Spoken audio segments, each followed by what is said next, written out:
and federal to help reduce the problems of gun violence and to support local prevention and enforcement efforts. And in 2022, Congress passed and President Biden signed the Bipartisan Safer Communities Act.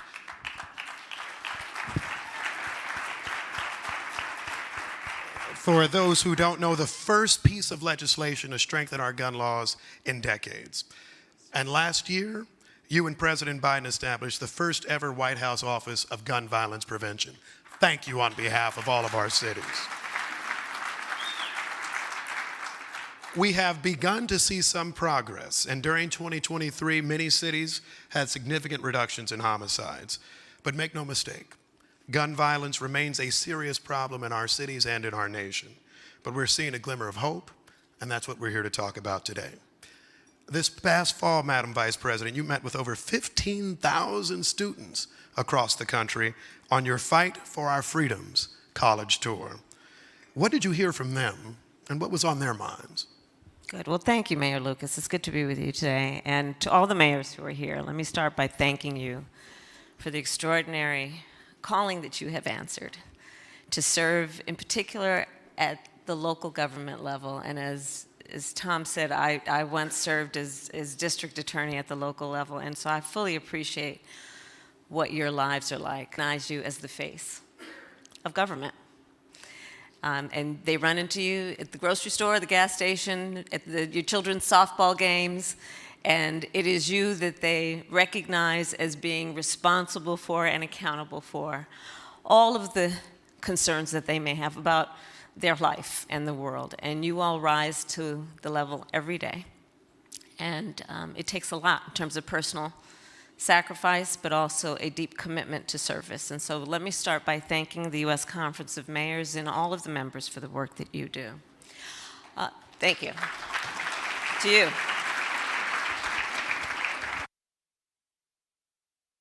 So on the issue of gun violence, let me start with this, and back to the point about my previous service. I started my elected career as the elected district attorney of San Francisco. And I will tell you that, and that was following a career of being a courtroom prosecutor, where among the cases that I prosecuted, homicide cases. So I have witnessed and seen autopsies. I know what guns do and gun violence does to the human body. For so many of you, you too know what gun violence does to people, to a community, to families, to the psyche of a community, to the well-being and health of a community. So when we have this conversation among us, this is not some intellectual, academic discourse. It is very real. It is part of our lived existence. And it is that approach that I bring then to my thoughts about this issue. So I started a college tour last fall because, you know, I have to tell you, I love Gen Z. Yes, I know, but I love Gen Z. And it will be a humbling fact to many of us when we realize that anyone who is 18 today, they were born in 2005. Indeed, yes, wow. And this generation, for so many of these issues, it's a lived experience. Think about it. For this generation of who I call young leaders, they've only known the climate crisis. In fact, they've coined a term, climate anxiety, to describe their fears about having children or buying a home for fear that it may be destroyed because of extreme climate incidents. They witnessed George Floyd being killed. They endured a historic pandemic where they lost also significant phases of their educational process. They have, through their lives, and I would ask at the college tour them to raise their hands in these auditoriums. Who of you, please raise your hand, I would ask, had to endure an active shooter drill any time between kindergarten and 12th grade? Almost every hand went up. And in fact, I'd say to the press that was always in the room and the older adults, please take a look and take account of this. because I think so many older adults don't really understand what our children, the children of our community, have been going through. And so, and also, they, at the height of their reproductive years, just witnessed the highest court in our land take a freedom from them to make decisions about their own body, such that they will have fewer rights than their mothers and grandmothers. So on so many of these issues, it was reinforced for me during this college tour that these are lived experiences, and it has had a profound impact on their lives. And they therefore think about these issues with a sense of urgency that the solutions that are often at hand be implemented. And they are right to demand that we, in positions of elected leadership right now, do something about it with a sense of urgency. They are acutely aware of what we know, which is that gun violence is the leading cause of death of the children of America. Leading cause of death, not car accidents, not some form of cancer, gun violence. 1 in 5 Americans has a family member that was killed as a result of gun violence. I have traveled most of your states over the last 3 years. I have met with parents who say a silent prayer every time their child gets on the school bus or they drop them off at school, that there's nobody running around with an assault weapon breaking into their school, the school of their child, while they're at a place where they should be fulfilling their God-given capacity to learn. So the young people of our country have lived through this, and they want to change. And they understand what I think so many of us do. It is a false choice to suggest you're either in favor of the Second Amendment or you want to take everyone's guns away. I'm in favor of the Second Amendment, but is it not reasonable that we would have an assault weapons ban, understanding that assault weapons were literally designed to kill a lot of human beings quickly, and are weapons of war with no place on the streets of a civil society? They want and know.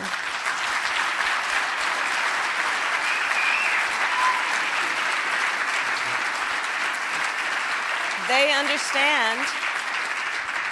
understand, like so many of us, the logic behind universal background checks, which is pretty simple. You just might want to know before someone can buy a lethal weapon if they've been found by a court to be a danger to themselves or others. You just might want to know. It's reasonable. Same point with red flag laws. So on this issue, it is a lived experience, and they are aware of the solutions. And I think, frankly, when they start voting in their numbers, we're going to see a sea change. But I will also say on this issue, I was just in North Carolina, and I met with a group of young students. They're in middle school. And I convened a group of them without the press. It wasn't about the press, to talk with them because each one of them had personally experienced gun violence, either because they witnessed it, they had a family member, or they were there, they witnessed it when someone was shot. And the undiagnosed and therefore untreated trauma that results from violence of any sort, and in particular gun violence, is very real. I would urge the mayors here, there's a book that I'm very fond of. It's called The Deepest Well, and it was written by a former Surgeon General, and talks about the prevalence in our cities, urban, suburban, rural communities, of undiagnosed, untreated trauma, and how that can then lead to a number of behavioral issues, obviously, but also physiological symptoms. And when we think about our youngest children through adulthood witnessing this kind of violence and the impact it has then, that becomes almost inherited trauma, not genetically inherited, but inherited from the environment, and what that results in terms of behaviors that are not productive for a community, much less harmful to the individual. So all of these issues are the issues that you address as mayors, So many of you have been leaders in a fundamental way around what we need to do around intervention, what we need to do around community approach, what we need to do around prevention.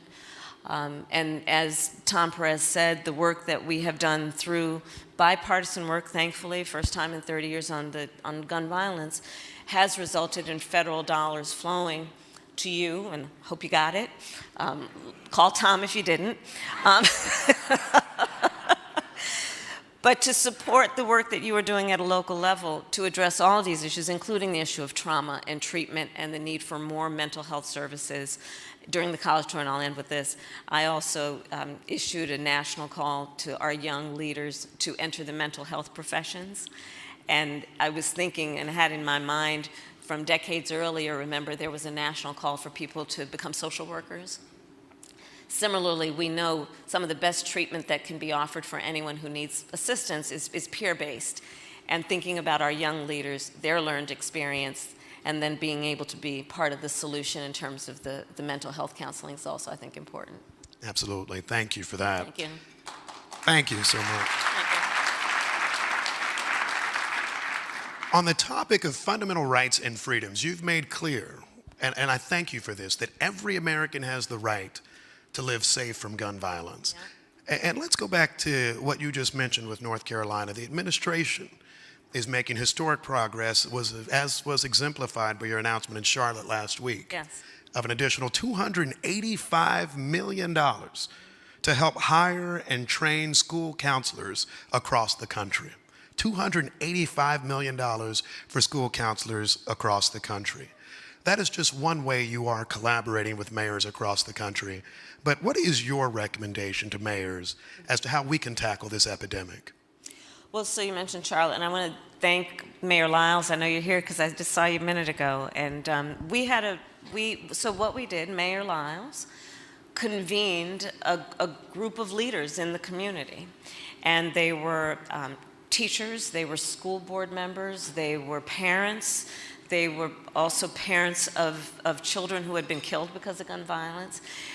Mental health providers, and it was a very productive conversation. And Mayor Lyles just shared with me that the result of that conversation was even more work, which is always my intent. I have this saying among many, which is, we meet to do our job is not to meet. I think all of you will appreciate that point. And so that meeting, from it actually came more work, which is good. And it was an opportunity, I think, for Mayor Lyles, if I can speak for her, to actually have an opportunity to bring folks together who are in some ways working in silos simply because they're just trying to get through the days and nights with the fewer resources than they actually need, and allowing them to then think about how they can collaborate and work together. So the convening power of mayors is extraordinary. In addition to, and because, of course, you then as mayors have the power to convene not only the community-based providers, but the folks from city agencies, folks from law enforcement, and to create these conversations where invariably ideas will come from and plans can be hatched to create greater synergy. So I would encourage that. And I would encourage you to, as often as you can, do what you do, which is be a voice for all those folks who must be seen and whose experiences must be known. I think there's so much about the challenges that we face as a nation that end up being minimized through the political discourse in a way that really is about politics more than it is substance or policy. And you all don't have the luxury of doing that because of what you need to accomplish each day. And your voices are so credible and important to amplify the experiences of your constituents. And I know it's not easy to do, but it is very important when you do it. And I thank you for that as well. Thank you so much for that as well. I also want to give a shout out. We mentioned it before, but the White House Office of Gun Violence Prevention is doing amazing work. I had the chance to meet with them just a few weeks ago. Yeah. I know they have met with mayors, state legislators. I encourage you, every city, large and small, working on gun violence prevention, reducing intimate partner violence, which is a significant issue for us, and doing important work. So for my final question, you have often put the fight for freedoms from gun violence in the context of more of our fights for freedoms. Yeah. And we know that next week you will begin your Fight for Reproductive Freedom tour. Yes. And we welcome you to Kansas City as part of it. Thank you. And thank you for doing this tour. In light of the Dobbs decision, what are the most important things for all of us to do to assure reproductive freedom in our nation? I'll start with this. I think we can all agree that one does not have to abandon their faith or deeply held beliefs to agree that the government should not be telling her what to do with her body. If she chooses, she will talk with her priest, her pastor, her rabbi, her imam. But that the government should not be telling her what to do with her body. And if we could perhaps frame the discourse around that so that we understand that this is not about trying to convert someone in terms of their beliefs. It is simply saying that we respect autonomy and bodily autonomy, and frankly, that we trust women to know what's in their own best interest. And everyone can say that. So that is it in terms of a fundamental concept that is at play on the issue of freedoms. But here's the other thing about this issue, and it is again an issue where we, especially those who serve in local office and have direct contact with your constituents on a daily, hourly, minute-by-minute basis, understand, so for so many of us, I'm going to judge that most of us, for our entire adult or conscious lives, Roe v. Wade was intact. And, many of us would, start with, we are pro-choice, we must protect Roe, but didn't necessarily think it was ever going to go away. Well, it did. And there has been a consequence of that is very real to real people who are silently suffering every day. We are a group of adults, so I'm going to just share with you what you may know. There are women in America having miscarriages in toilets. There are women who have been denied emergency care because the healthcare providers at the emergency room are afraid that they may go to jail for assisting these women in giving them health care that they want to give. I shared with you I was a prosecutor. Well, many of you may not know why. One of the reasons I became a prosecutor is my best friend in high school, I learned, was being molested by her stepfather. And when I learned, I said to her, well, you have to come and stay with us. I called my mother. My mother said, yes, she has to come stay with us, and she did. And I decided I wanted to take on the issue of violence against women and children, and most of my career as a prosecutor was to do just that. I bring that up to say, there are laws that have been proposed and passed that make no exception even for rape or incest. Understand what that means. We are saying to a survivor of a crime of violence, a violation of their body, that you don't have the authority or right to make a decision about what happens to your body next. That's immoral. So on this issue, I would ask us all who have a voice to consider all those who are silently suffering. The majority of women who have abortions in America are mothers. God help her that she has paid family leave, paid sick leave, has a bit of savings to be able to afford a bus or train or a plane ticket to go where she needs to go to get the health care she needs if it's not available in her own state. Understand what this means. And there is it is occurring in an environment that also is laden with judgment, as though she's done something wrong, something she should be embarrassed about. And as all of us know, when we isolate people, we strip them of their power, and it hurts our whole community. So on this issue, the president has been clear, we are clear, that when Congress puts back in place what the court took away, President Joe Biden will sign back into law the protections of Roe v. Wade. So elections matter, and we got to get there. We got to get there. Madam Vice President, on behalf of the United States Conference of Mayors, God bless you. And you. Thank you. Ladies and gentlemen, the Vice President of the United States. Thank you all.